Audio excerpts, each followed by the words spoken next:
Γεια σας, καλώς ήρθατε στο κανάλι μου. Πάμε σήμερα να φτιάξουμε μια πατατόπιτα. Μια πατατόπιτα λίγο διαφορετική, θα είναι γεμιστή με αλαντικά και τυριά. Μην ξεχνάτε να κάνετε κοινοποίηση στα βίντεό μου, να κάνετε γραφούλα στο κανάλι μου, ό,τι θέλετε να έρθετε στις ομάδες μας, Μαγειρικές Απολαύσεις και Γιώργος Ζόλης Μαγειρικές Απολαύσεις. Γράψτε μου ένα σχόλιο αν σας άρεσε η συνταγή ή αφήστε μου μια καρδούλα γιατί με βοηθάτε πάρα πολύ με αυτό. Και τώρα πάμε να σας δείξω την εκτέλεση και τα υλικά. Λοιπόν, εδώ έχω 1 κιλό πατάτες καθαρισμένες. Θα τις κόψω σε πιο μικρά κομμάτια.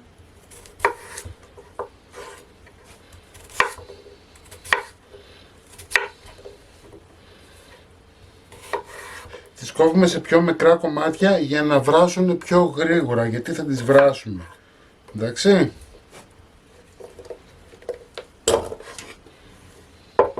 Λοιπόν, 1 κιλό καθαρισμένες πατάτες, έτσι, καθαρό βάρος.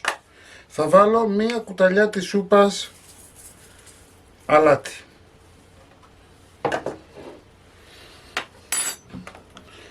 Θα προσθέσω νερό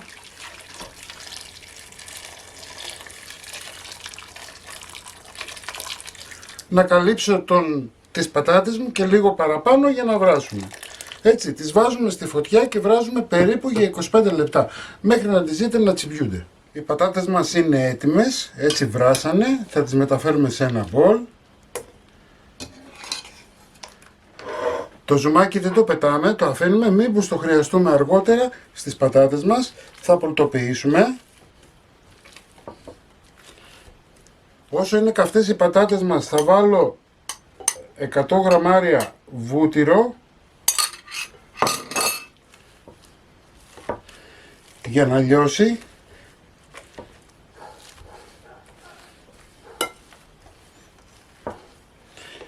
Τις λιώνουμε όσο μπορούμε πιο πολύ. Το βούτυρο να είναι παγωμένο γιατί θέλουμε να ρίξουμε λίγο τη θερμοκρασία. Θα προσθέσω 100 γραμμάρια γάλα.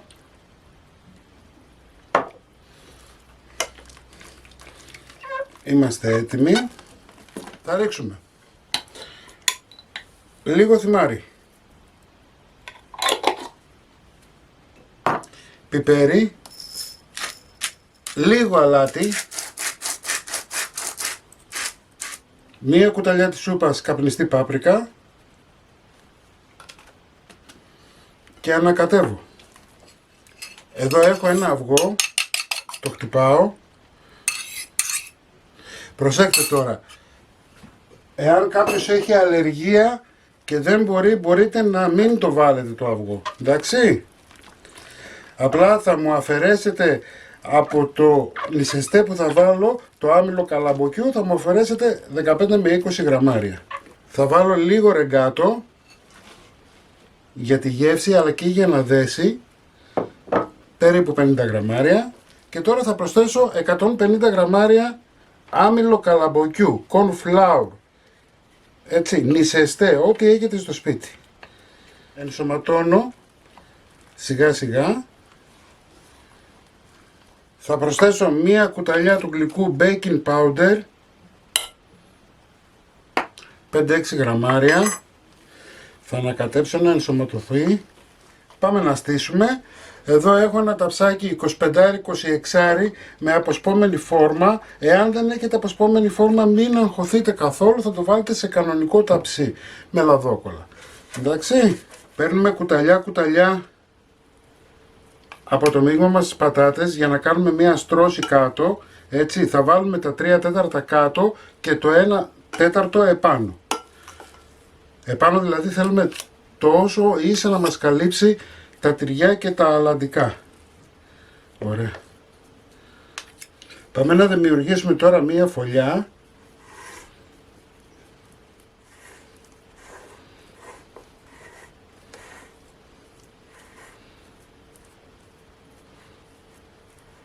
Το ίδιο πράγμα μπορείτε να κάνετε και με ένα κουτάλι. Βλέπετε τι κάνω εγώ. Δημιουργώ μία φωλιά με τη σπάτουλά μου, αλλά μπορείτε να το κάνετε και με το κουτάλι, εάν δεν έχετε σπάτουλα. Σε αυτό το σημείο ανάβουμε το φούρνο 200 βαθμούς αντιστάσεις και βάζουμε τη σχάρα μας χαμηλά. Θα βάλουμε τυρί, ένα τυρί που να λιώνει. Μην με ρωτάτε μάρκες, δεν υπάρχει λόγος τώρα να καθόμαστε και να ασχολούμαστε με τις μάρκες, ξέρετε ποια τυριά λιώνουν. Μπορείτε να βάλετε ακόμα και τυρί του τόστ. Εδώ έχω 200 γραμμάρια μπέικον, το οποίο εσείς μπορείτε να το αλλάξετε αν δεν σας αρέσει μεγαλοπούλα ή με ζαμπόν. Αυτό είναι στη δική σας την κρίση. Με ένα κουταλάκι διορθώνουμε και βάζουμε να πάει ακόμα και στις άκριες. Βλέπετε πως το κάνω. Θα βάλω τυριά ξανά για να δέσει. Τα τυριά που έχω είναι 150 γραμμάρια, άντε να σας πω και τη μάρκα Regato, και 150 γραμμάρια μίξη τυριών. Θα πάρουμε το υπόλοιπο υλικό μας και με μικρά κομμάτια, γιατί θα σας κολλάει τώρα το τυρί, θα μου καλύψετε την επιφάνεια. Και τώρα θα πλώσω σιγά σιγά να το ευθυγραμμίσω. Έτσι, βλέπετε ότι είναι πανεύκολο. Αυτό που έχετε να κάνετε τώρα είναι να πάρετε γύρω, βλέπετε τι κάνω, να πάρετε γύρω αυτό που έχουμε κάνει σαν φωλιά και απλά να κάνετε αυτό το πράγμα. Περιμένουμε να ζεσταθεί ο φούρνος και θα πάμε για ψήσιμο. Ο φούρνος μου ζεστάθηκε και επειδή εγώ δεν θέλω να σας κρύβω πράγματα, μπορείτε να βάλετε μία μεμβράνη αν θέλετε, έτσι, και να διορθώσετε το πάνω μέρος με τη μεμβράνη.